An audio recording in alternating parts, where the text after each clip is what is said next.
মহিলাটি হঠাৎ খেয়াল করে যে তার দুই বাচ্চা ছেলে তাকে দেখা মাত্রই একটানা কাঁদতে থাকে, কিন্তু যেই তারা তার শাশুড়িকে দেখে অমনি একদম চুপ করে যায়। বাচ্চাদের এমন অদ্ভুত আচরণ দেখেও মহিলাটি কিছুই সন্দেহ করে না, কারণ সে তার আগের জীবন থেকে পুনর্জন্ম লাভ করেছে।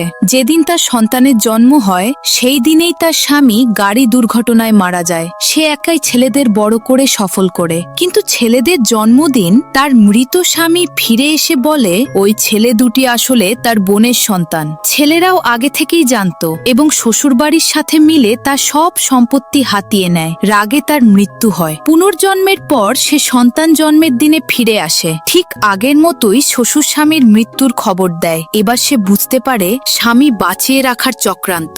সে শপথ নেয় প্রতিশোধ নেবে। সে ইচ্ছাকৃতভাবে শ্বশুরবাড়িকে বোঝায় যে ছেলেদের বড় করবে। তারা ফাঁদে পা দিয়ে নিশ্চিন্ত হয়। 18 বছর পর ছেলেরা সেরা বিশ্ববিদ্যালয়ে ভর্তি হয়। মহিলা শ্বশুরবাড়িকে ডেকে আনে, ঠিক যেমন ভেবেছিল। মৃত স্বামী তার বোনকে নিয়ে এসে ছেলেদের আসল বাবা মা দাবি করে। ছেলেরা হতবাক।